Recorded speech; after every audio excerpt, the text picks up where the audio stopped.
Então, vai lá, pode começar. Então, a aula de hoje é sobre linfoma T. O linfoma T é um grupo de neoplasias raras, caracterizado por proliferação monoclonal de linfócitos T maduros. Representa 15% dos linfomas não Hodgkins. E é um grupo bem heterogêneo, tem mais de 20 subtipos, então a gente vai perceber que é bem difícil fazer o diagnóstico, tem bastante erro também de diagnóstico, principalmente entre os subgrupos. E é um linfoma que está bem associado a quadros virais, como EBV, herpes 6 e HTLV. Então, esses são os linfomas que a gente vai focar mais na aula hoje, e também tem a TLL, além desses linfomas. Então, essa é a distribuição dos linfomas. O mais prevalente é o linfoma TNOS, com mais de 25% dos casos, seguido do angioimmunoblástico. Não sei se vocês conseguem ver o meu mouse aqui, o cursor. Em seguida, o NK, depois vem o ATL, seguido do anaplasma ALK positivo e ALK negativo. A gente vai perceber que a distribuição dessas doenças varia bastante de acordo com os países, de acordo também com a prevalência daqueles vírus citados anteriormente. Aqui no Brasil, eu vi dados até mostrando 16% de ATLL, por exemplo. Então, essa tabela é para mostrar a média de idade dos subtipos. A maioria acima de 60 anos, mas a gente percebe que NK tem uma média de idade de 44, o anaplasma ALK positivo mais jovem ainda, a partir dos 30 anos, e o hepatosplênico também jovem, ao redor dos 30 anos. Então, o linfoma de célula T, ele é classificado em predominantemente nodal, extranodal, primário cutâneo e disseminado ou leucêmico. Dentro dos nodais, a gente vai falar de cada um desses: linfoma T periférico NOS, o angioimmunoblástico e o anaplasma ALK positivo e ALK negativo. Dos extranodais, o mais comum é o NK, do tipo nasal, mais conhecido. Tem também aqui o hepatosplênico nessa lista. Dos leucemizados, tem o prolinfocítico, tem o LGL, que vai ser discutido numa próxima aula, e também tem o ATL, que a gente vai falar hoje. E do cutâneo primário, o principal é a micose fungoide, síndrome de Sézary. Então, o primeiro subtipo que a gente vai falar hoje é o linfoma T periférico, o NOS. Então, é um grupo heterogêneo de linfoma nodal de célula T. Esses são aqueles linfomas que não vão se enquadrar em outros subtipos, então a gente vai colocar eles aqui como dentro do NOS. É o subtipo mais comum, alguns dados falam até de 30% dos T periféricos, e é mais comum em homem do que em mulheres. Além da linfonodomegalia, são pacientes que vão ter hepatomegalia e esplenomegalia também. A maior parte dos casos é feito diagnóstico no estágio mais avançado, 3 ou 4, e o envolvimento da medula óssea é pouco comum, apenas 20% dos casos. Apesar de conceitualmente ser um linfoma predominantemente nodal, 13% dos casos vão se apresentar como doença extranodal isolada, principalmente em pele e em trato gastrointestinal. Então, é um grupo heterogêneo, não vai ter nenhuma característica imunofenotípica que vai enquadrar todos os pacientes, assim também como não vai ter nenhuma característica genética ou clínica também que seja padronizado para esse subgrupo. Mas eles vão ter marcador T, como CD3, CD2, CD5, e CD7 vai ser variado para CD4 e CD8. E aqui, os scores prognósticos que nós usamos. O primeiro é o EPI, que foi um score criado para linfoma B, mas também é validado para linfoma T. E tem os outros scores que foram feitos especificadamente para linfoma T periférico. O primeiro é o PIT, que além da idade do ECOG e do DHL, que o EPI usa também, também vai envolver, também está aqui num dos itens, o envolvimento da medula óssea. Tem o PIT modificado também, que além da idade ECOG e DHL, foi visto que o KI67 acima de 80% muda o prognóstico desses pacientes, e o PIT modificado vai enquadrar ele. E o mais recente é um score prognóstico criado pelo Projeto Internacional de Linfoma T, que vai usar a idade, ECOG e a contagem de plaqueta abaixo de 150 mil.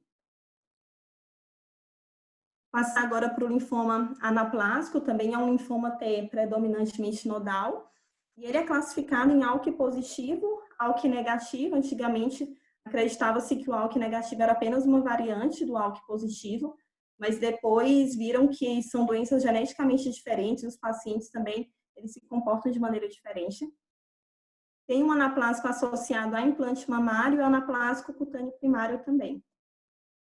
Então, é um linfoma com incidência bimodal. Nos ALK positivos é mais comum em adolescente, nos ALK negativos mais comum é em paciente acima de 60 anos. Tem uma predominância masculina. A maior parte dos pacientes, assim como o NOS, também vão ser diagnosticados em estágio 3 ou 4.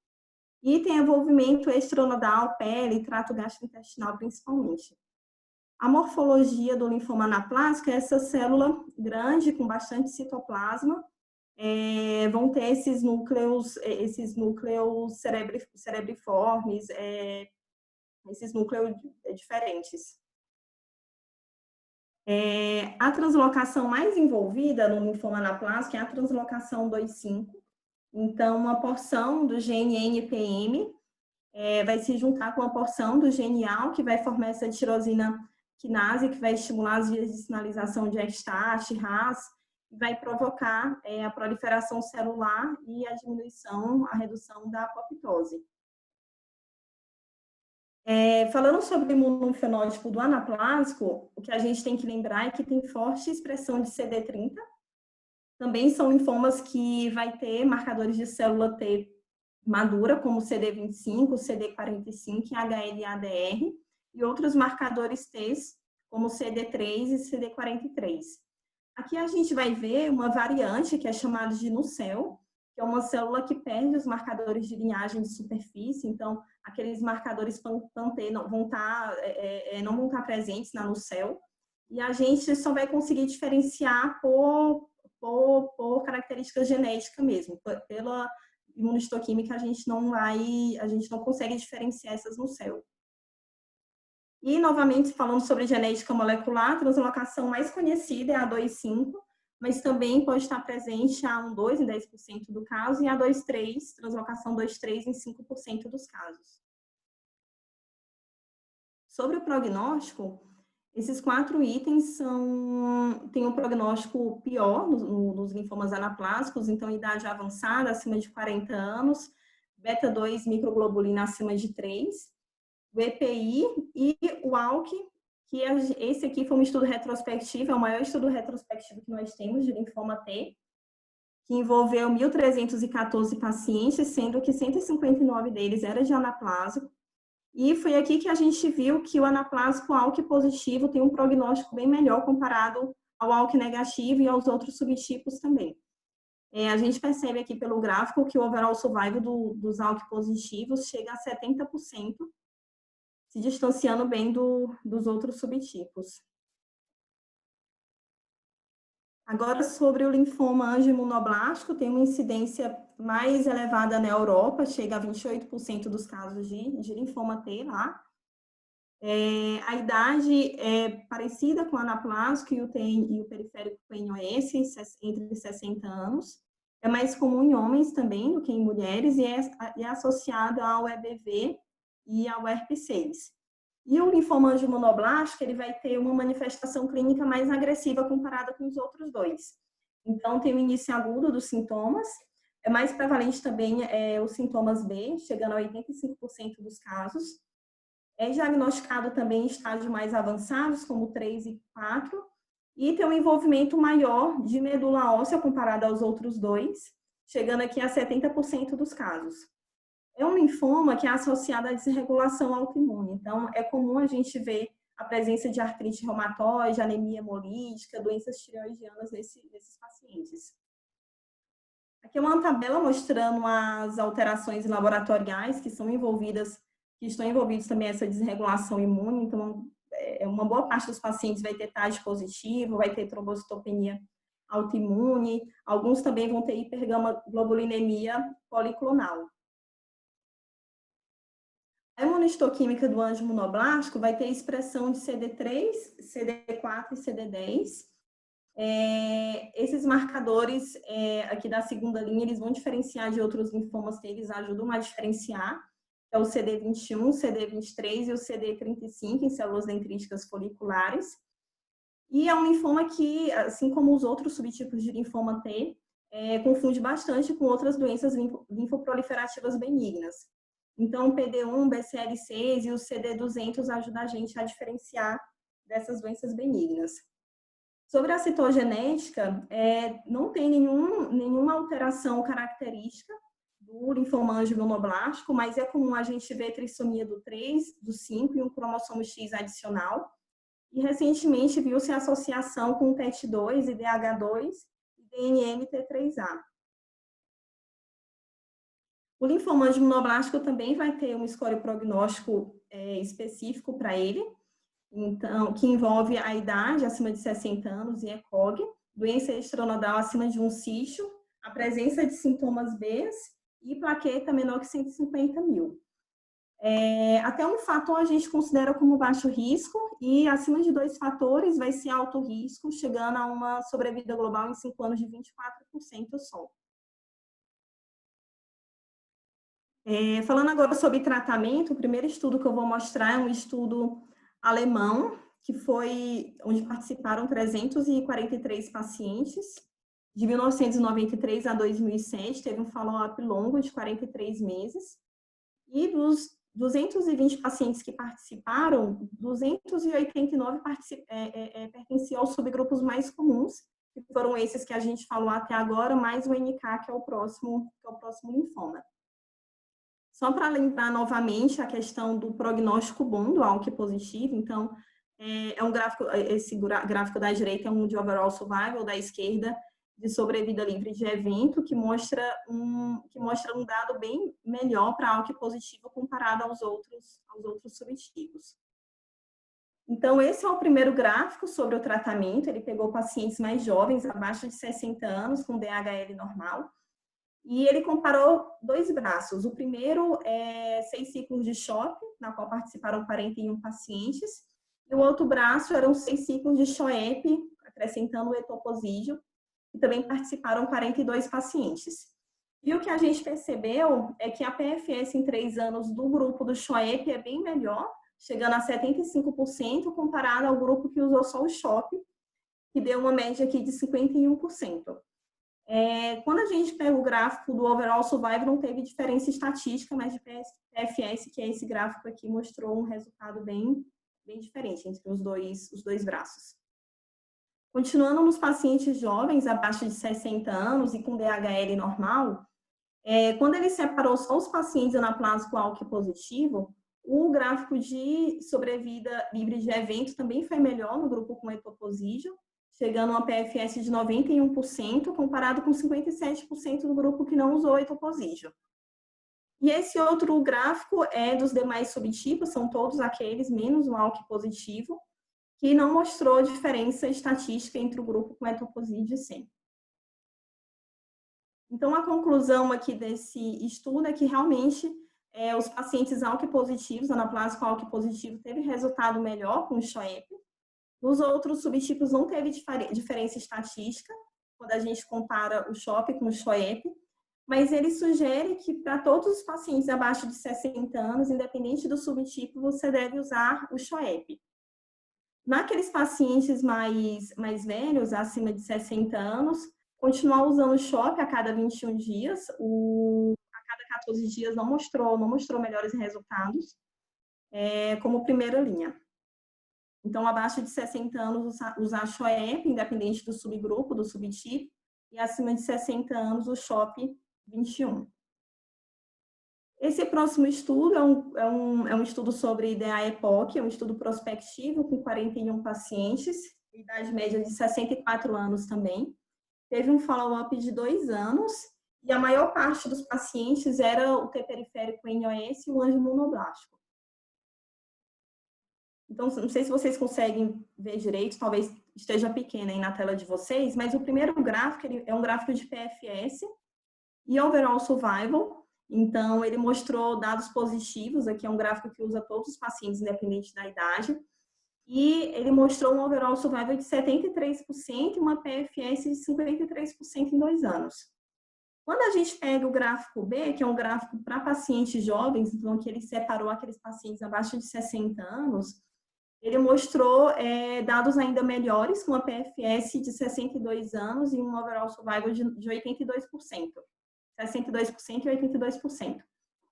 E o gráfico C e D são gráficos que ele quis comparar o anjo monoblástico com o T periférico NOS, que foram os subtipos mais usados aqui nesse estudo, mas não teve diferença estatística de PFS e OS comparando esses dois subtipos.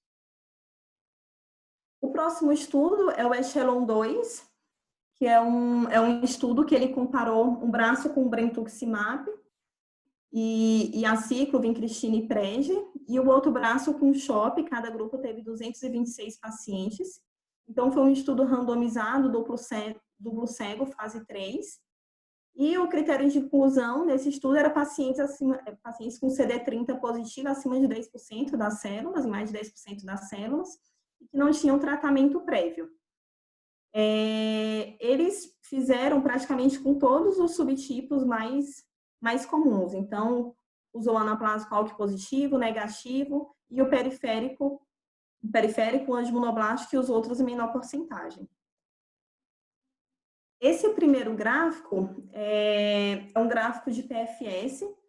Então, a linha em azul é o braço com brentuximab e o vermelho é com CHOP. E ele mostrou que realmente o braço com brentuximab teve uma PFS melhor de 42 meses. E o braço com CHOP teve uma PFS pior de 20 meses em 5 anos. Remissão completa, também o braço com brentuximab teve um dado melhor de 68% e o braço com o CHOP 56% só. Esse forest plot ele separa de acordo com o subtipo de linfoma T. Então, aqueles pacientes ALK positivos foi melhor com brentuximab, mas é uma crítica ao estudo, não dá para fazer uma análise crítica sobre esse dado, porque o ALK positivo ele já vai melhor, independente do tratamento usado. E ele pega aqui o anjo monoblástico, que é essa terceira linha, que mostra um resultado melhor com o CHOP. E daí, quando a gente vê os efeitos colaterais, os dois subgrupos teve resultados bem similares, quantidade de eventos graves, como morte, então de outros eventos que precisou parar o tratamento também foi bem parecido. O grupo com brentuximab teve um pouco mais de constipação, de diarreia, quer dizer, e um pouco mais de vômito também. Então, como conclusão, a gente vê que o braço com brentuximab teve melhor PFS e OS, sem acrescentar muita toxicidade aos pacientes, mas as críticas é que 22% dos pacientes que participaram do estudo eram ALK positivos, então eram pacientes que já iam melhor de qualquer forma mesmo. A comparação do outro braço foi feita com o CHOP, não com o CHOEP, que a gente já sabe que para pacientes jovens é o tratamento de escolha. E a consolidação também não foi padronizada, foi de acordo com a decisão do investigador, então isso atrapalha a análise do estudo. Esse próximo estudo, ele vai falar de autólogo nos pacientes com T periférico, então é um trabalho que usou 166 pacientes de 18 a 67 anos.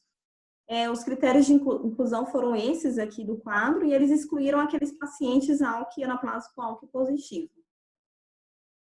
Então, como foi o desenho desse estudo? Ele fez CHOEP a cada 14 dias, 3 ciclos, fez uma avaliação com PET e biópsia de medula óssea, seguida novamente de mais 3 ciclos de CHOEP 14, e nova avaliação com PET e a biópsia de medula óssea. Naqueles pacientes acima de 60 anos, ao invés do CHOEP, ele usou o CHOP. O condicionamento usado foi o BIM, e foram excluídos aqueles pacientes que nessa avaliação, na última avaliação, tiveram doença progressiva ou estável. Foi um estudo também que usou todos os subtipos de linfoma T. Os principais, os mais comuns aqui foi o T periférico, ALK negativo e o anjo monoblástico. E esses foram os gráficos que eles publicaram. Em 5 anos, teve uma sobrevida global boa e uma PFS boa também de 44%. E quando ele quis comparar, e quando a gente analisa a resposta entre os subgrupos, não teve diferença estatística nem em OS nem em PFS. Agora, sobre recidiva e refratária, então, o linfoma T é um linfoma ruim, a maior parte dos pacientes vai recidivar, ou então vai ser refratária ao tratamento. A primeira opção para esses pacientes é incluí-los em estudos clínicos, porque a quimioterapia de resgate sempre vai ter um resultado ruim, também não foi visto nenhum regime superior ao outro. Mas quando a gente não tem estudo clínico disponível para incluir esses pacientes, o nosso objetivo vai ser fazer uma quimioterapia de resgate com a menor toxicidade possível.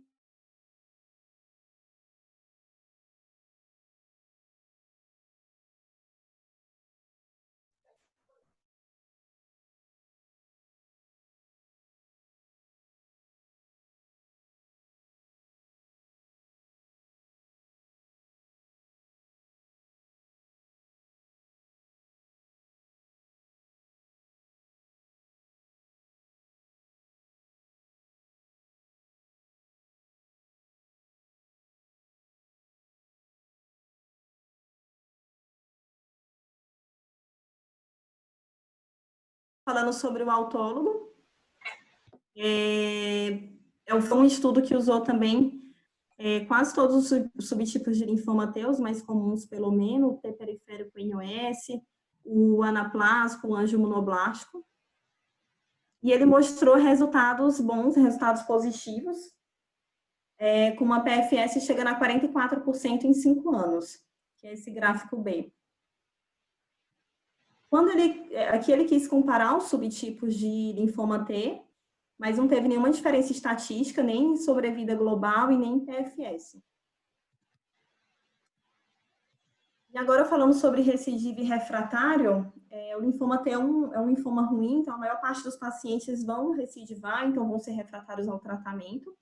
A primeira opção para esses pacientes é incluí-los em estudos clínicos, já que a quimioterapia de resgate tem um resultado ruim e ainda não foi visto nenhum regime superior ao outro. Então, quando a gente não consegue estudo clínico para incluir esse paciente, o objetivo vai ser usar a quimioterapia de resgate com a menor toxicidade possível e levá-lo para transplante autólogo. Além dessa opção, tem algumas drogas aprovadas já pelo FDA. A gente vai falar de algumas aqui nesse quadro. A primeira é o brentuximab, que foi um estudo feito em anaplásico, CD30 positivo. Ele mostrou uma resposta completa de 57%, mas com uma duração de resposta pouco mais de 1 ano.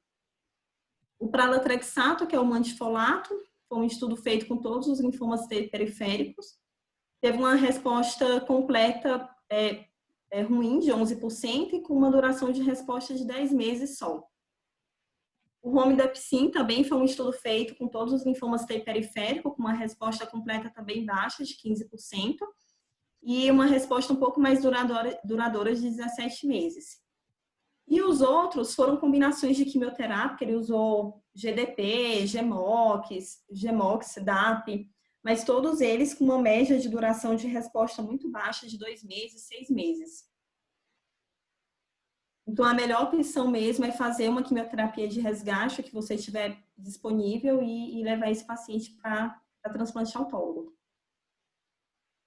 Falando agora um pouco sobre NK nasal, é um linfoma T, que também é um pouco mais prevalente em homens do que em mulheres. A idade média é um pouco mais baixa comparada aos outros, 52 anos. É mais comum na Ásia e na América do Sul. O local mais comum de acometimento desse linfoma é na linha média e geralmente eles são localmente bem agressivos. É raro ter doença extranasal ou envolvimento de medula óssea. Como que esses pacientes vão se apresentar para a gente? Vai ter secreção nasal, epistaxe, massa destrutiva ulcerada, geralmente, envolvendo o nariz, seios da face e palato, como a gente vê aqui nessa imagem ao lado. E a patogênese está envolvida com infecção latente pelo Epstein-Barr em 100% dos casos. E também a mutação do TP53, que é um gene supressor tumoral, e vai aumentar a via de sinalização de epistaxe e contribuir para o crescimento e a sobrevivência dessas células NK. O imunofenótipo do NK é CD2 positivo, CD56 positivo, CD3 citoplasmático, e a gente tem que procurar o EBV. Esses pacientes, em alguns dos casos, vai ter CD30 positivo, por isso é importante sempre estar em contato com o patologista e falar para ele quais os sinais, onde que está a massa no paciente. Lembrando novamente de procurar o EBV, um PCR quantitativo para EBV. E o líquor, o que os artigos falam é que você vai fazer apenas se o paciente tiver sintomas relacionados ao sistema nervoso central. Se não tiver, não precisa. E esse é um índice prognóstico também específico para o NK, que vai usar a idade acima de 60 anos, estágio 3 ou 4, doença extranasal, envolvimento de linfonodo distante, plaqueta abaixo de 75 mil e albumina abaixo de 3,5. E sobre o tratamento do NK, existem algumas formas de você fazer o protocolo. O primeiro é o esquema sanduíche, que você vai usar quimioterapia seguida de radioterapia e novamente quimioterapia. Ou você pode usar a radioterapia seguida de quimioterapia, ou então ao mesmo tempo a rádio com a quimio. Lembrando que a dose da radioterapia é bem alta mesmo, acima de 50 grays. Abaixo de 40 foi visto um resultado pior nesses pacientes. E a radioterapia isolada só é admitida num tipo de paciente, que são naqueles frágeis que você acha que não vai aguentar a quimioterapia. Mas o que a gente sabe é que se você fizer radioterapia isolada, esses pacientes vão recidivar em 50% deles. E esses são alguns protocolos usados para NK. A gente vai focar mais nesses que estão em negrito. O primeiro protocolo é o protocolo SMILE. Foi feito um estudo prospectivo entre 2005 e 2012, onde foram avaliados 87 pacientes com a média de idade de 51 anos. Teve um follow-up de 31 meses e metade dos pacientes eram de diagnósticos novos e metade era de recaída e refratário, na qual usaram o SHOP-like junto com a radioterapia na primeira linha. A mediana de números de ciclo desse protocolo foram 3, e 19 dos pacientes, 19 daqueles 87, fizeram o esquema sanduíche. Esses são os dois gráficos que o estudo mostra para a gente. Então, de overall survival, a gente vê pouco mais de 47%, e de sobrevida livre de doença, pouco mais de 60%. Quando a gente compara os novos diagnósticos com doença refratária recidiva, não teve diferença estatística entre eles. Então, até então, esse protocolo SMILE era o esquema que mostrava a melhor resposta, tinha uma resposta global de 80%, e, novamente, aqueles pacientes com diagnóstico novo não teve nenhuma diferença de resultado daqueles com recidiva e refratário. Só que o SMILE é um protocolo que leva a bastante efeito colateral, então esse grupo chinês quis comparar o protocolo DDGP, que usa cisplatina, dexa, gemcitabine e pegastar, comparado com aquele protocolo SMILE. Então, participaram do estudo os 42 pacientes entre 40 e 70 anos, 21 em cada braço, todos eles em estágio avançado de doença, 3 a 4. Lembrando que aqui eu coloquei um quadrinho, para relembrar o que é o estágio 1, 2, 3 e 4 no NK. O 3 é aquela doença localizada, mas já com linfonodo local acometido. E 4 é quando tem doença disseminada. Então, o braço com DDGP, ele foi melhor em overall survival e também foi melhor em PFS comparado ao grupo SMILE. Quando a gente vê a resposta completa, a gente vê também que 71% dos pacientes no braço do DDGP atingiram a remissão completa, e no grupo do SMILE teve um número bem diferente, de 29% só. No DDGP só teve anemia como efeito colateral mais grave. E no SMILE teve bastante mucosite, diarreia, falência cardíaca e arritmia. Então, realmente, nos pacientes com NK nasal em estágio mais avançado, o DDGP mostrou melhor resultado e menos efeito colateral. Esse próximo estudo, ele usa o VIPD, foi publicado no JCO em 2009. Participaram do estudo 30 pacientes com idade média de 48 anos. E aqui é o desenho do estudo. Ele usou semanalmente uma dose de cisplatina junto com radiação. E após 3 a 5 semanas, ele fez 3 ciclos de VIPD, com intervalo de 3 semanas entre eles. E aqui ele comparou o VIPD com a radioterapia, com o CHOP e a radioterapia, e realmente o VIPD mostrou melhor resultado tanto em PFS quanto em overall survival. O próximo estudo, também publicado no JCO, foi um estudo que usou o DVIC, que é um protocolo onde usa Dex, etoposide, fosfamida e carboplatina. Participaram do estudo 33 pacientes com idade média também de 56 anos. Teve um follow-up de 32 meses. E ele comparou o DVIC com aqueles pacientes que fizeram só a radioterapia isolada. Então, o DVIC ia mostrar mesmo um resultado melhor, com overall survival de mais de 85% e uma PFS também maior de mais de 70%. Então, aqui é um resumão para NK nasal. Lembrando aqui que a radioterapia é admitida apenas nesses pacientes unfit. E naqueles pacientes com nasal localizado, FIT, e naqueles com extranasal ou disseminado, você vai usar um daqueles protocolos citados acima. E para finalizar, agora a gente vai falar um pouco sobre a TLL. A TLL está aqui nos linfomas T leucemizados. Então, uma neoplasia de célula T associada à infecção pelo HTLV. A incidência vai variar de acordo com a incidência do HTLV.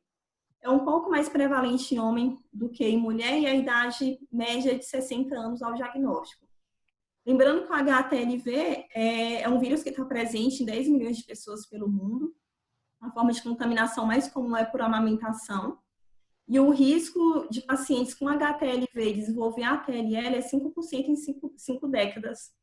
É um valor baixo e a gente ainda não sabe o que dá esse start para o paciente com HTLV desenvolver ATLL. Mas o que sabemos é que o uso de imunossupressor vai diminuir essa latência.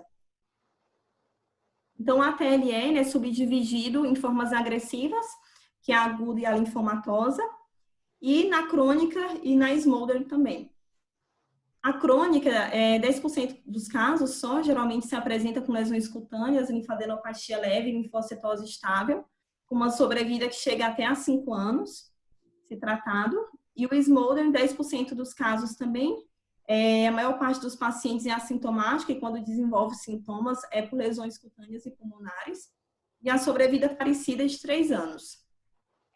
Já as formas agressivas, 60% dos casos é aguda e 20% dos casos linfomatosa.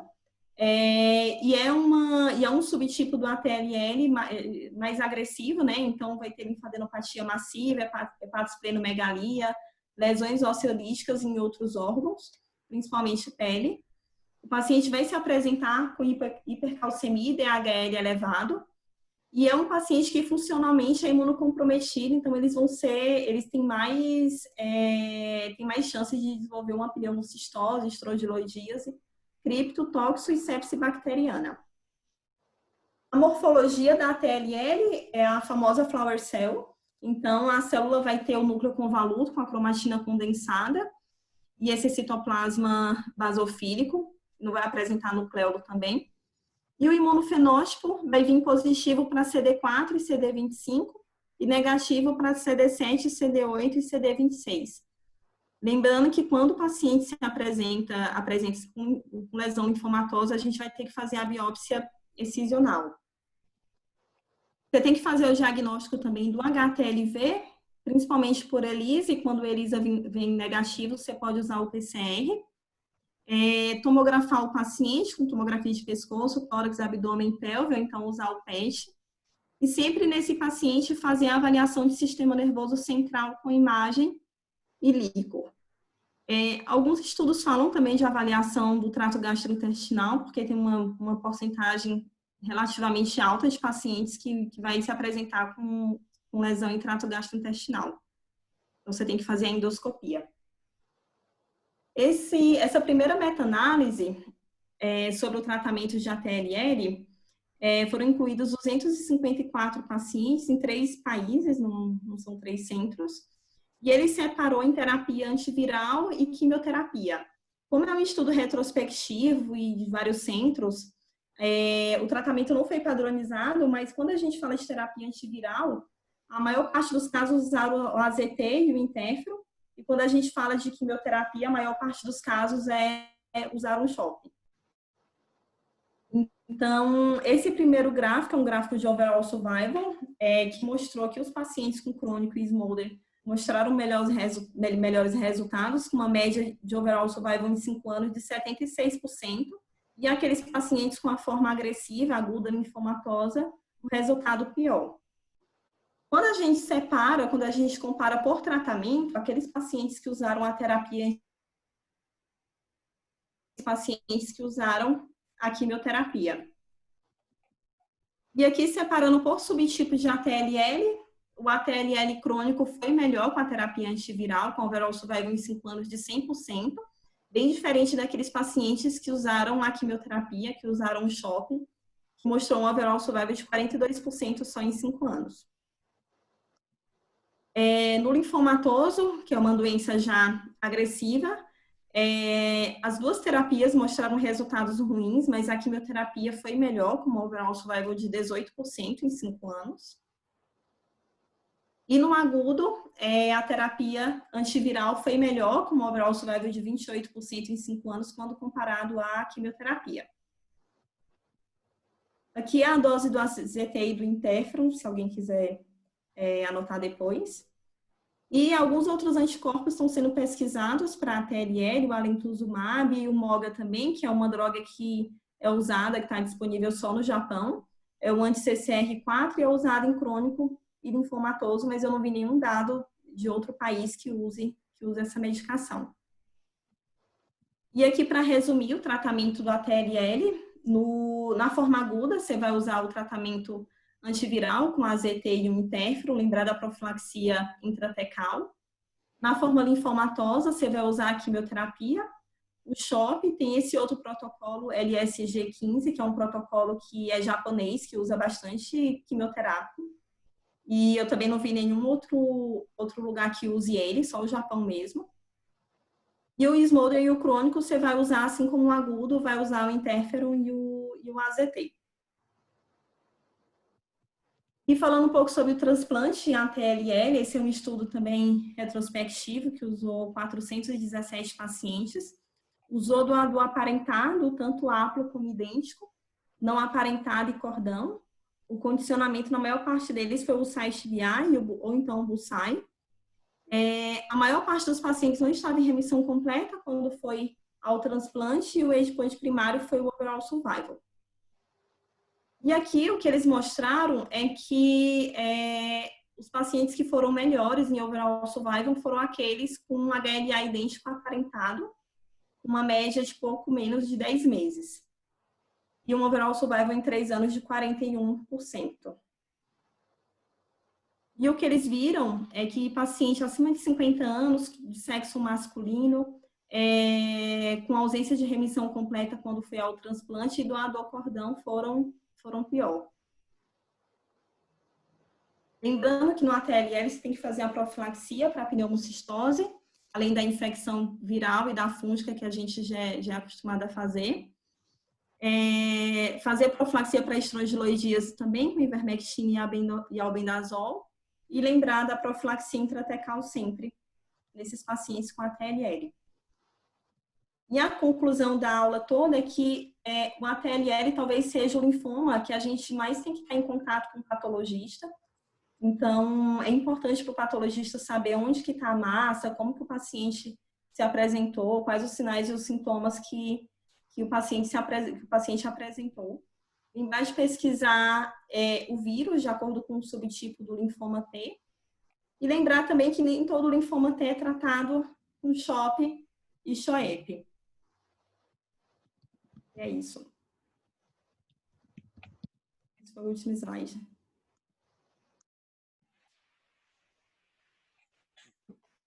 Obrigado aí, Denise. Os residentes aí quiserem te perguntar várias perguntas difíceis, né? Que linfoma T é um negócio meio frustrante até, né? Na verdade, que é uma tem pouca coisa, né? Acho que não é muito diferente, assim. Acho que deu para perceber, né? Quando você revisa que é um negócio tem pouco dado. Acho que o brentuximab deu uma aliviada aí, pelo menos alguma coisa, mas ainda assim também não resolveu completamente. Então, o Pedro ia perguntar alguma coisa, depois eu tenho umas anotações para comentar aí. Pode falar, Pedro. A aula foi muito boa, Denise, parabéns aí.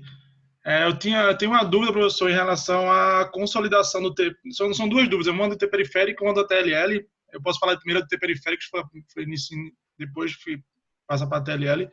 Na consolidação naqueles pacientes que têm doença localizada, um IPI baixo e tal. Se não valeria a pena a gente só fazer radioterapia mesmo, e não consolidar com autólogo para esses casos. E deixar o autólogo transplantar em IPI mais alto ou com doença mais difusa, né? Não localizada. Você quer falar, Denise? Ou você quer Pode falar, Charles. Não, eu acho que não, Pedro, na verdade. Assim, a impressão que eu tenho de linfoma T é que é uma doença ruim.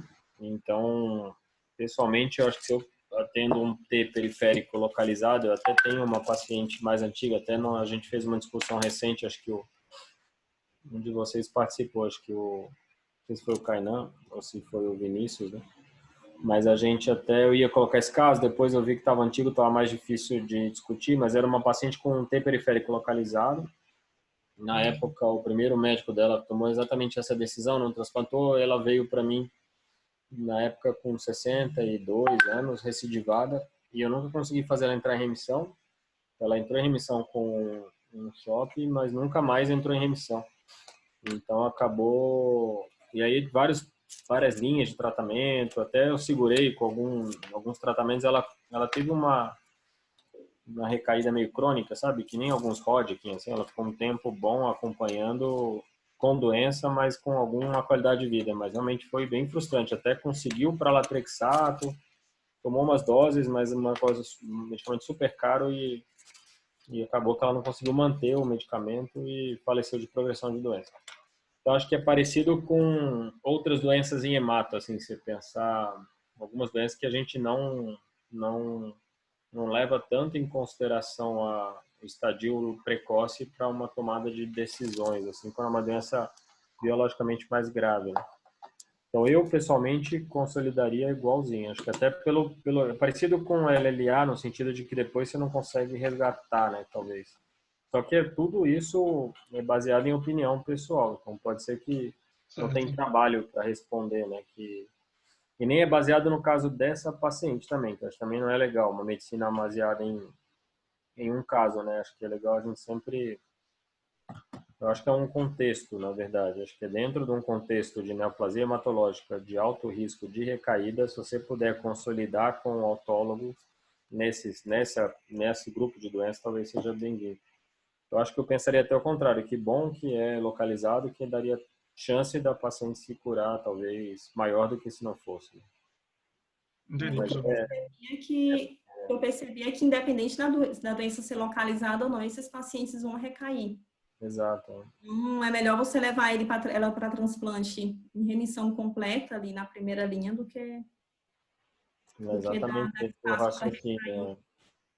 Uhum. Mas eu não conheço um dado bom que possa falar o contrário e nem que fale a favor disso, né? Acho que uma das coisas que eu ia comentar da aula da Denise é que a qualidade científica é muito baixa, né? Acho que as únicas coisas de melhor qualidade são os estudos patrocinados, como sempre, né? Que são os com brentuximab. E mas os outros, né? Mesmo o Shoep, por exemplo, a gente fala de um estudo que desenho do estudo não é adequado para uma conclusão que todo mundo tirou do estudo, né? Quer dizer, você falar que tem que dar etoposído e isso o desenho assim, para você responder corretamente, teria que ter feito um fase 3 com esse desenho e não interessa financeiramente para ninguém, porque etoposído é barato, então um estudo bem desenhado, né, com controle, ou que você possa ter um grupo controle bem feito, pareado e tal, não foi feito. Então a gente tem uma sugestão aí que todo mundo cita de um dado original que Denise mostrou 40 contra 40, né? E você falar durante muito tempo a gente considerou que o Shoep era o esquema de escolha, ainda que o trabalho, como a própria Denise mostrou, não respondeu que para todos os subtipos de linfoma T, o Shoep é melhor que o SHOP, na verdade, né? Então a gente meio que por extensão acabou interpretando dessa forma, mas então é uma qualidade científica baixa, né? Não, é muito baixo, porque até esse artigo até que eu estava lendo foi, acho que foi com que só fez radiação, que aí deu o overall survival em 5 anos variou de 50 a 75%, que aí foi aí que ele fez a crítica mais ou menos ao transplante, porque foi quase a mesma o overall survival de quem transplantou, né? Mas era um artigo bem pequeno, acho que tinha menos de 30 pacientes, assim, aí eu fiquei, por isso eu fiquei nessa dúvida. Eu acho que é difícil, porque você está falando que ele fez a crítica comparando com quem transplantou porque era avançado ou por quem transplantou porque era localizado também. Pois é, aí quando eu fui ver o artigo que ele critica, no artigo tinha tanto pacientes que era de doença não localizada quanto localizada. Aí não deu para eu Não dá para conseguir diferenciar comparar. os dois grupos, assim, comparar. É. Aí eu fiquei nessa dúvida, assim, será que... Porque ele comparou overall survival, mas não tinha como comparar, porque no outro grupo não tinha os dois, né? Eu acho que esse é o problema, né? Fica, de novo, é evidência baseada em opinião pessoal, né? E aí, acho que tem, até porque assim, na prática, transplante autólogo é um negócio que a gente faz com muita segurança, né? Então não é um negócio que você fica, será que precisa, né? A gente às vezes discute fazer halogênico em algumas situações, por exemplo, a TLL é uma que a gente, quando consegue levar para halogênico, fica feliz, né? Conseguiu alguma remissão para levar o paciente para halogênico. Mas por falta de opção, mas doença, você tem razão, uma doença localizada, o paciente entrou numa remissão boa, será que precisa e tal? Se fosse um transplante de risco mais alto, um paciente às vezes ou paciente com risco mais alto, já tenha comorbidades, ou acho que aí vale considerar e talvez deixar para fazer. O que eu acho frustrante é que muitos desses linfomas T não são resgatáveis, e aí não dá para transplantar em segunda linha, né? Diferente, por exemplo, da discussão até de mielomas, falar transplantar autólogo em primeira linha ou em segunda não parece fazer tanta diferença, uma vez que não tem benefício sobre a vida global. Agora, doença que você não resgata com químio é que dá mais medo de deixar para a segunda linha, porque às vezes não vai conseguir remissão mais, né? Sim. Você tinha uma outra parte da pergunta e tem da Na, mi- Gabi. a minha pergunta é de ATLL, mas talvez seja melhor responder do chat e depois eu falo da pergunta de ATLL, que foi a próxima parte da aula. Aí para Denise as perguntas. É recomendado fazer pesquisa de HTLV por FISH, né? Por ISH, na verdade, hibridização in situ. Você quer responder, Denise? Sim, para fazer, pode fazer por hibridização in situ. E pelo que eu li, também tem que pesquisar por ELISA, ou PCR.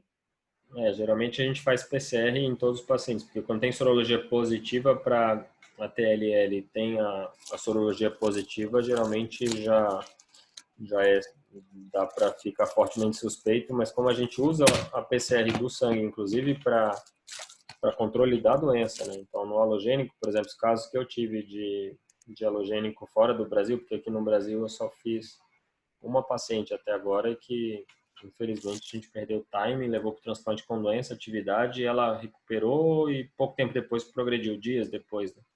E acabou falecendo super rápido depois do halogênico. Mas lá eu vi alguns pacientes, porque africano tem bastante, e os africanos de colônia francesa iam para lá. E era interessante porque você via caindo viremia D mais 30, D mais 60, zerava no D mais 100. Então era bem, era até gratificante porque felizmente os casos que eu vi foram bem sucedidos.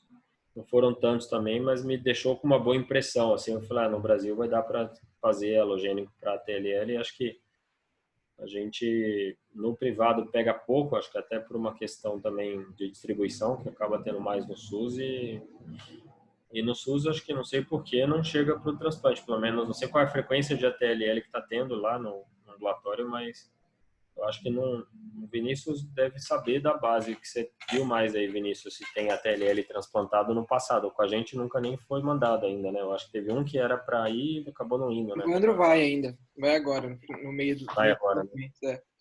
Mas tem no passado, você lembra? Se tem, eu não me lembro de ter visto. Posso olhar, mas eu não tem nenhum seguindo no long term follow-up, não teve nenhum ainda.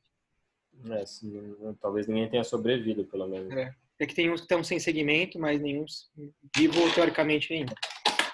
Voltei muito animado, eu lembro, porque é um negócio que para mim, quando era residente, morria todo mundo, aí eu vou lá no serviço, vejo os pacientes transplantando, porque eu vi 2 transplantes que eu mesmo, que eu era o responsável pelo caso, e alguns no ambulatório que tinham feito e estavam voltando e tal. Então eu falei, pô, acho que é um negócio que a gente vai poder reproduzir no Brasil. E até hoje, desde que eu voltei, eu não tenho tido a mesma experiência, não. Que acho que a gente talvez tenha que intervir mais cedo, tem que ver onde que a gente está errando, né? De diagnóstico, a gente só fez um nesses 2 anos. Foi pouco até mesmo, né? Mas eu deve ter muito diagnóstico também, né? Subdiagnóstico, você fala? Eu acho. Eu imagino que sim mesmo. No Nordeste acaba tendo mais, né? Bahia, tem bastante. Bahia, né? Eu acho que é bem na Bahia, né? O Pedro pode falar, o Heitor aí por Pernambuco, mas acho que é um negócio bem localizado na Bahia, né? Mas Recife tem muito ainda para sul também. Tem? Não sabia. Pernambuco tem. Né, porque eu me lembro bastante de estudar isso, pelo menos, que era muito na Bahia, que tinha uma coisa muito de transmissão vertical, né, na verdade. Mas não faz sentido que fique só lá também, é uma coisa que eu sempre fiquei curioso, porque tem tanto baiano que vem para São Paulo e não tem tanto ATLL em São Paulo, por exemplo, né? Não faz tanto sentido, né? Mas acho que, de toda forma, não faz mais sentido que eles tenham viajado aí pelo Brasil, e se é vertical, há muita transmissão, era para ter em todos os estados mesmo. E tem acho que é uma coisa, um dado que me lembro de ter visto em algum lugar aí, mas que tem tipo 5 milhões de baianos e descendentes de baiano em São Paulo, assim, né? Então é uma das maiores representações assim de estados brasileiros, é Bahia, em São Paulo. E o Adson que perguntou, tá, acho que era a continuação da pergunta da Gabi em cima. O Adson perguntou do linfoma, se faz linfoma na recaída, né? Se faz transplante em primeira linha para todo mundo ou só na recaída, né? Em primeira linha, Alisson. A exceção é o anaplásico ALK positivo, como é uma doença de bom prognóstico, então a gente transplanta, teoricamente, todos os linfomas T que tiverem remissão completa, exceto o anaplásico ALK positivo, que é o que vai bem com... Antes mesmo do brentuximab já ia bem, já não precisava do transplante autólogo.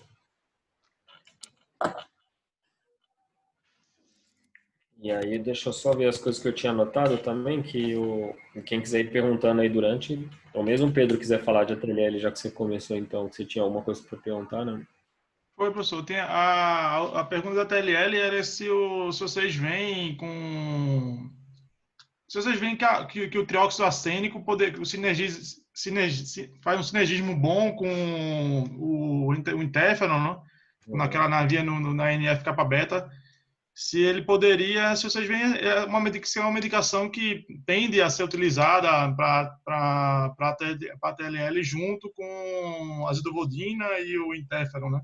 A gente até já usou, até nesse caso que eu comentei, a gente usou justamente por causa desse dado, e é que como a gente acabou, essa paciente ela chegou pronta para transplante, a gente por uma questão de uma discussão que é o que eu me arrependo, assim, de ficar querendo o doador perfeito, acabou cancelando o transplante para trocar o doador, e aí progrediu, e na progressão a gente usou, o paciente teve uma resposta mais ou menos, transplantou com doença e acabou progredindo desse jeito que eu falei.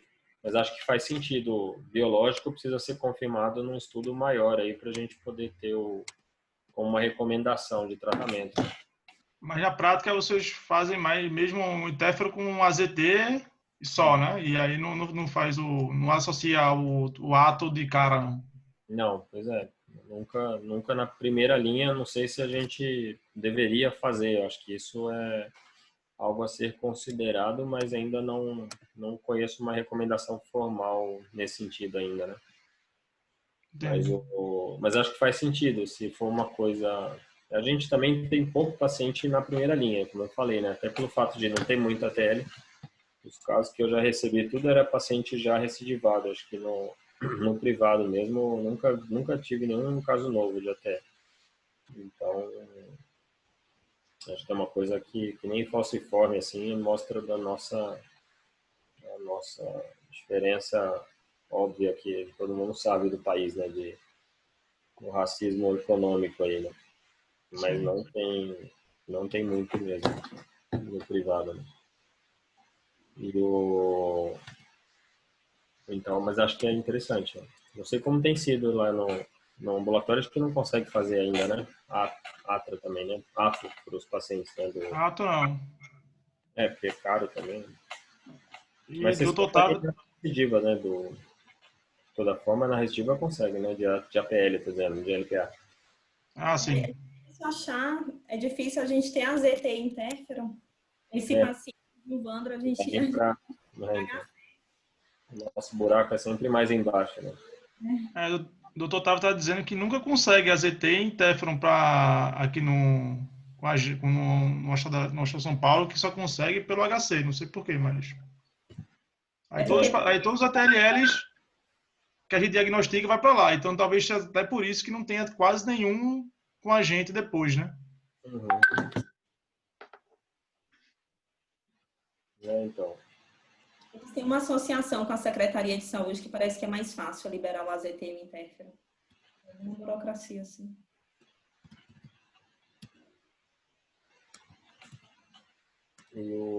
então, bem complicado, né? Então, as coisas do que você tinha falado, eu acho que é importante, eu acho que vale a pena sempre falar para vocês o negócio da patologia, porque o que eu já tive, talvez uma das condições de maior problema com patologia foi linfoma T, né? Eu já tive pacientes que vieram com diagnóstico de linfoma T, então, de novo, falando que acho que é a pior situação de patologia.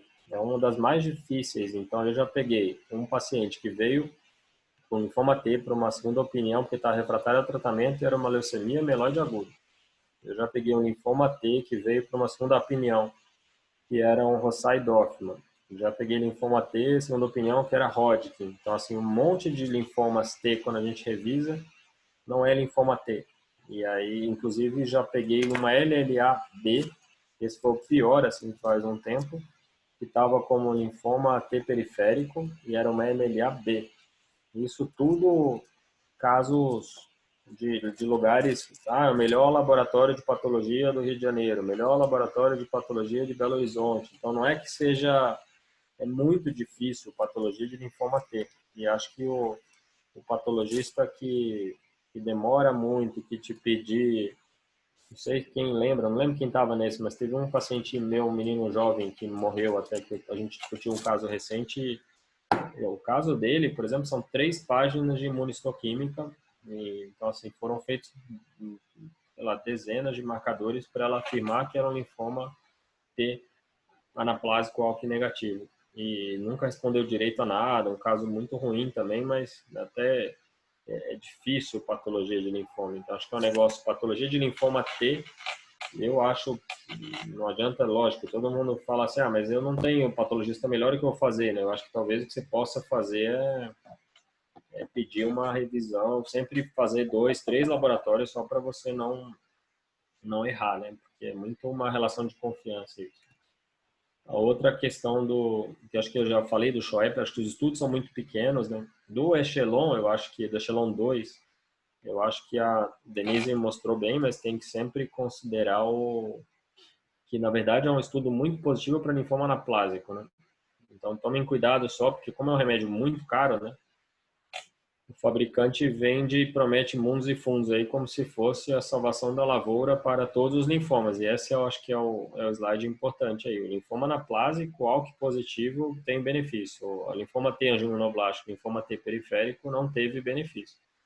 Então, a gente ainda não sabe tratar essas doenças. Acho que uma das coisas que dá a impressão, né, quando você pega um T periférico, angiomoblástico, estamos ainda nos anos 90, como era antigamente nos linfomas B. A gente não sabe tratar, a gente trata do jeito que dá. Mais ou menos a realidade hoje. Se você fizer Echelon com brentuximab, você vai gastar R$ 80.000 a mais em cada ciclo, provavelmente não é melhor do que SHOP, pelo menos, que é o...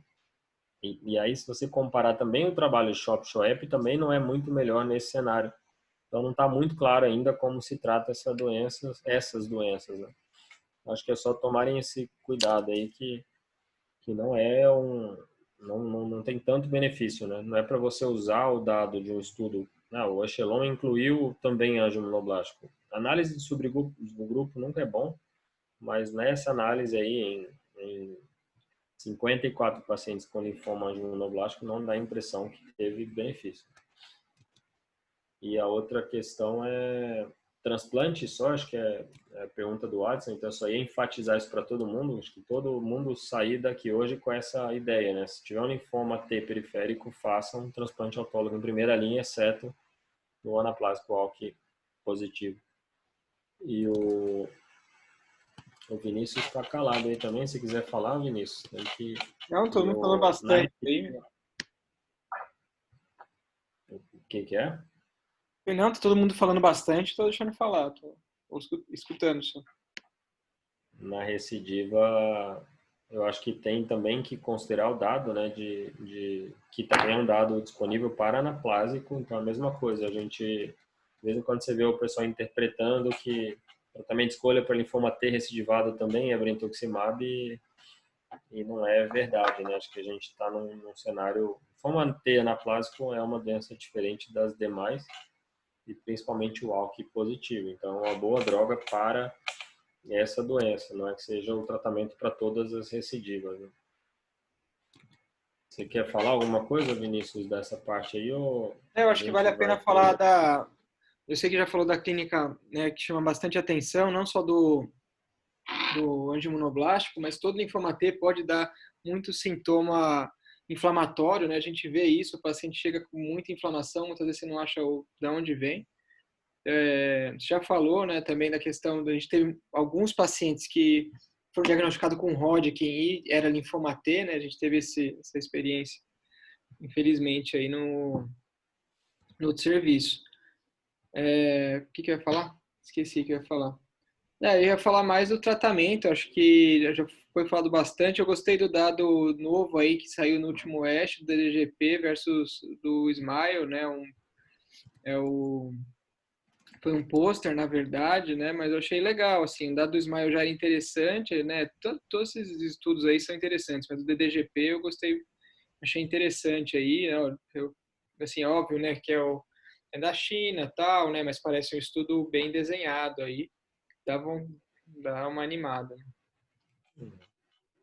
Eu acho que essa história do estudo Parece chinês... que eu mudaria conduta também.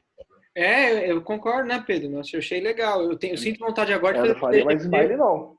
Exato. Eu não vi que o Pedro estava aí também, ó. Tem que... Pedro estava escondido. Mas tô ouvindo aqui. O que eu ia falar também do estudo do Echelon 2, né? Essa comparação com o SHOP, né? Não o SHOEP. Você falou também já. A indústria foi covarde nessa aí,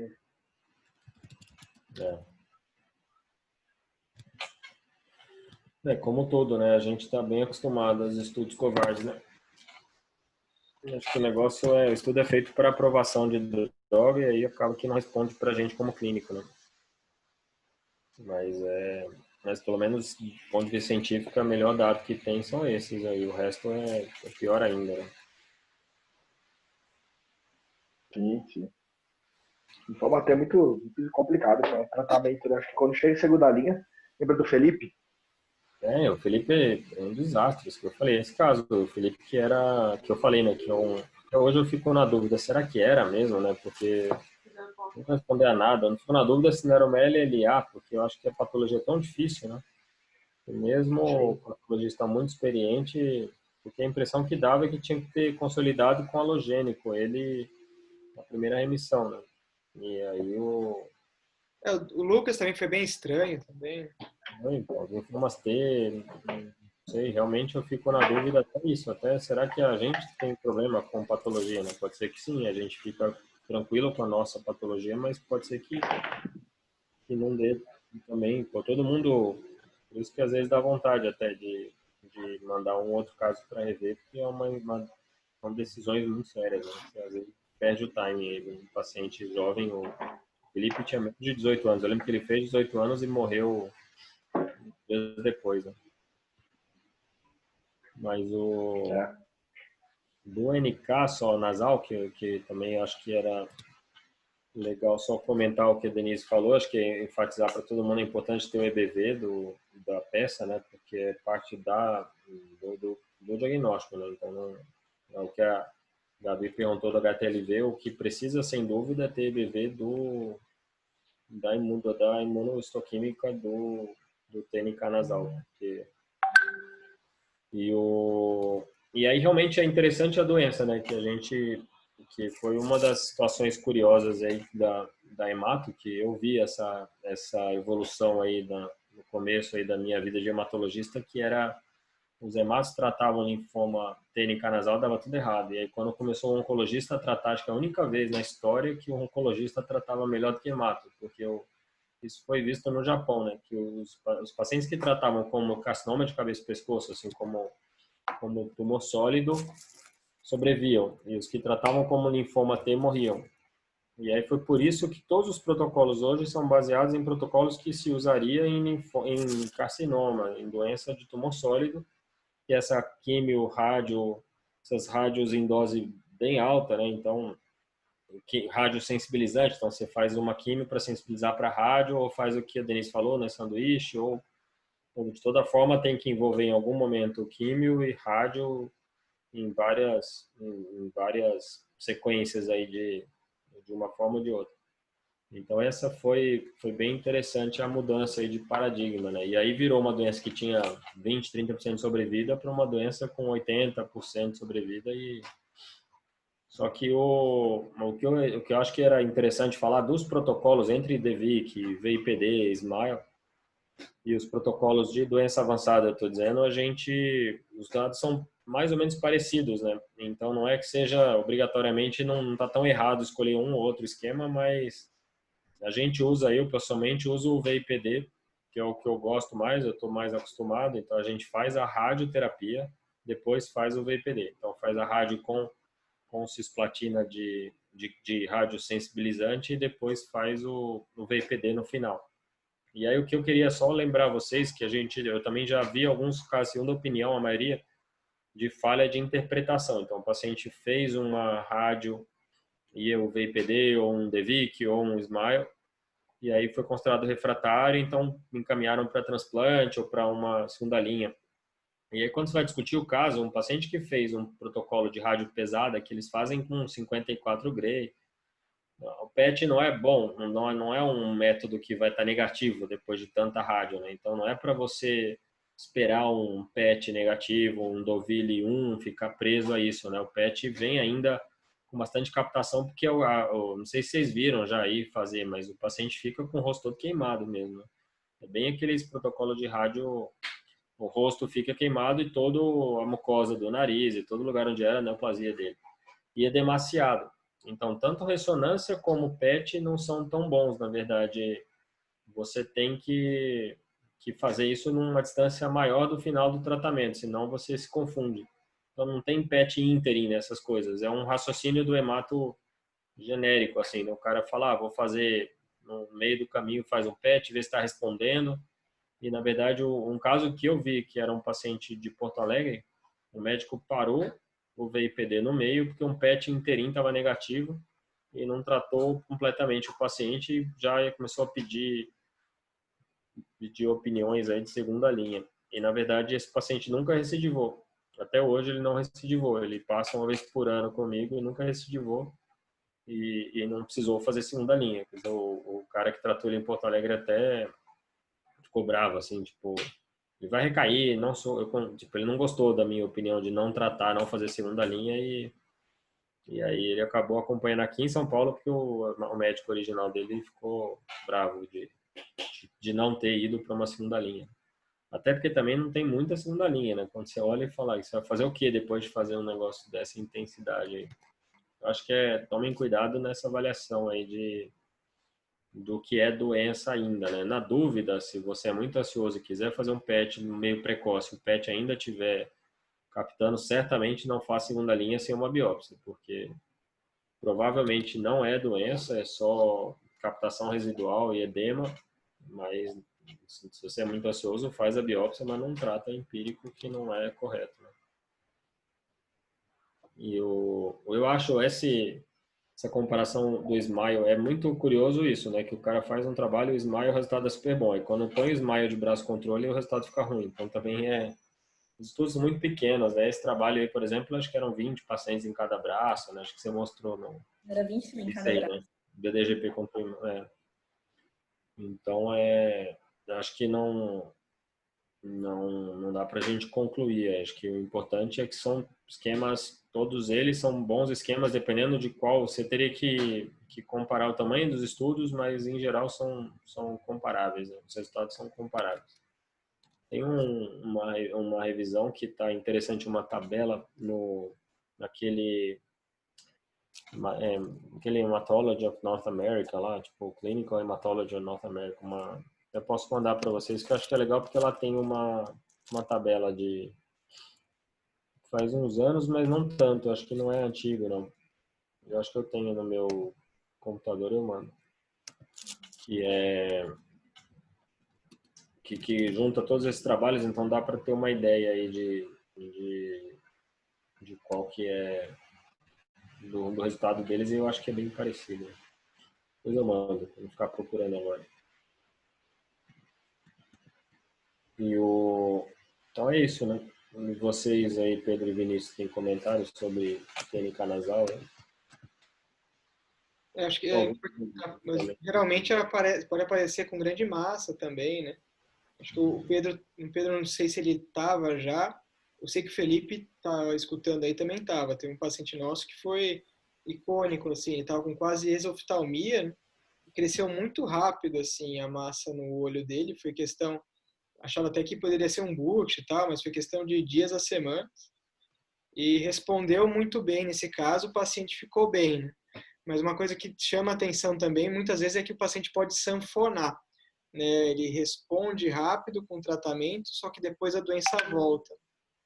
Então, sempre ficar de olho nisso aí, acompanhar de perto, né? Que é uma doença agressiva que geralmente responde, mas ficar de olho que pode sanfonar. Eu acho que no preocupa no SUS, eu acho até pela dificuldade que a gente tem no SUS, é exatamente isso. Se já é difícil no privado, com PET, com ressonância, tudo fácil, assim, você saber se realmente é uma doença em atividade ou é algum residual, assim. Mas esse caso que você viu sanfonar foi com biópsia ou com... Não tinha dúvida Não, nenhuma? são duas coisas. Esse daí ficou bem, né? O que eu vi sanfonar também tinha biópsia, não tinha dúvida. Assim, respondeu, tal, e voltou. Voltou com doença aí, né? Já era. Esse túnica nasal, que eu queria falar assim, apesar de ser um estudo, não é gigantesco ele, mas é uma doença rara, né?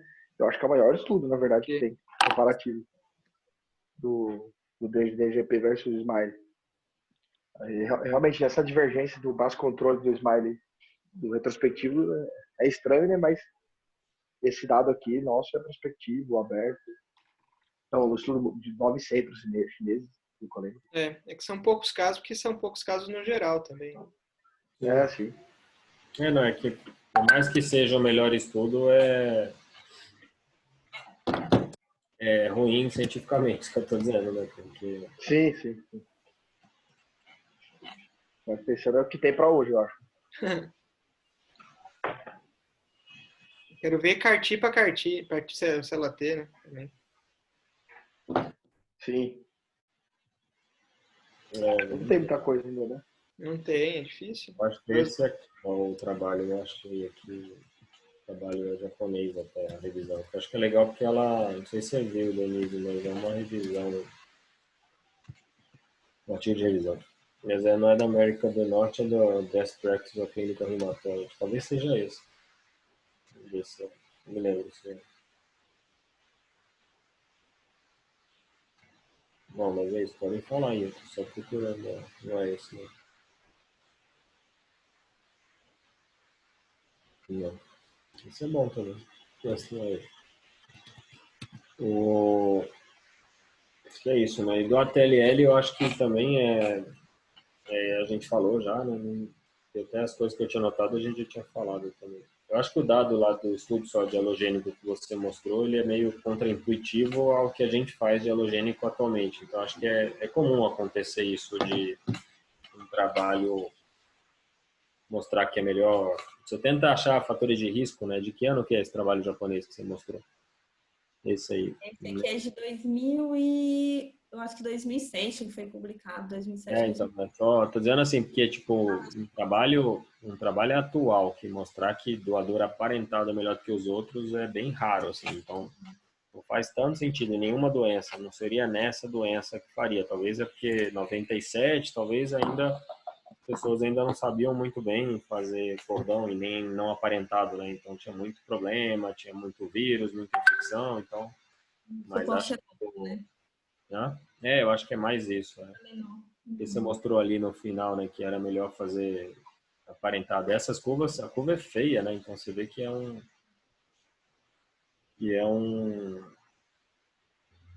e o HLA mismatched related em 97 era o que será, né? Aplo já nessa época? Acho que não.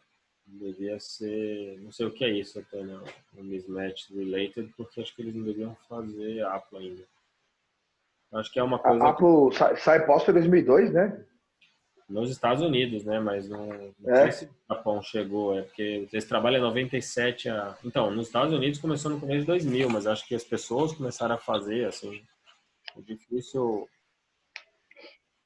mas pode ser, né? Às vezes eles fizeram alguns apos aí, estranho, né? Mas às vezes era aquele tipo Euler, assim, sabe? O cara fez um 9 em 10 não aparentado, aparentado achando que era um quase 100%, assim, um conceito meio antigo, né? De um Aplo 9 em 10 achando que era um aparentado 9 em 10. Assim.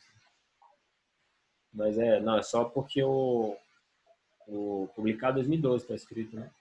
Foi Eles em esperaram 2012. bastante tempo aí entre o último transplante e a publicação. Uhum.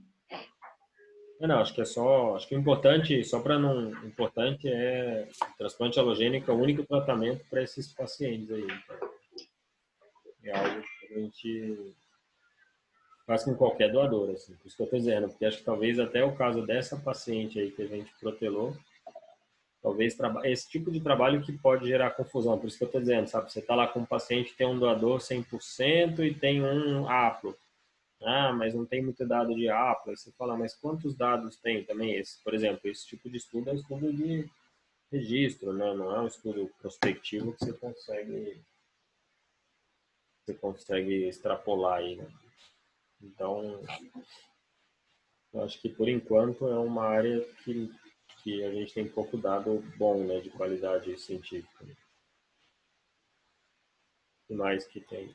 Alguém quer perguntar alguma coisa aí, pessoal?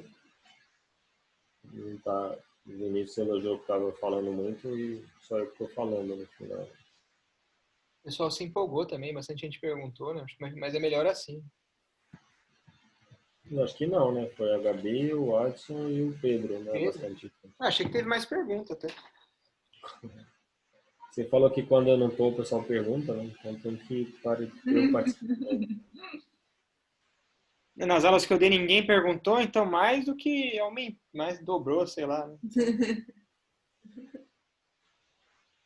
Eu ia falar com vocês do Emo, que o Bordin ia falar ontem na reunião, acabou não falando, mas não sei como vocês estão de trabalho para o Emo, mas só para lembrar que em geral, até a gente consegue inscrição no EMA, mas quem quiser mandar trabalho tem ainda, provavelmente sempre prorroga um pouco, mas teoricamente é nos próximos dias aí, supostamente dia 7. Com certeza vai atrasar, mas por quem tiver alguma coisa para enviar. Do transplante a gente tem alguns trabalhos que eu acho que valem a pena, então se alguém quiser, algum residente quiser participar aí, avisa a gente estava falando hoje de talvez preparar alguma coisa aí.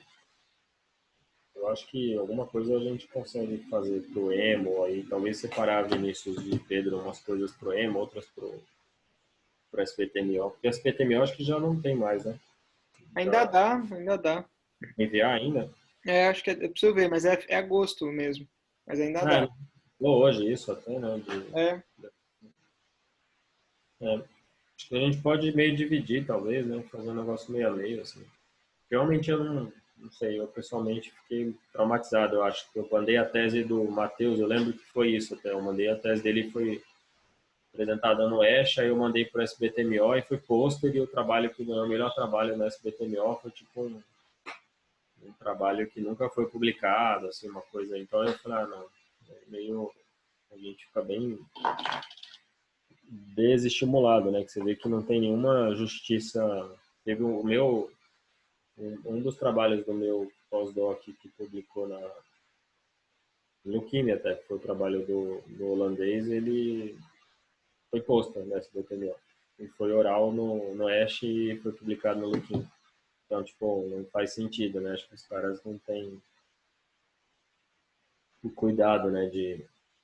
Mas acho que para os residentes ia ser legal de fazer alguma coisa pro EMA. E vocês se prepararam? Porque tinha os TCCs, né, que a gente falou que em geral é bom mandar o TCC pro EMA, não sei se tem tempo, né? Eu tô correndo para ver se eu consigo terminar. Tá bom.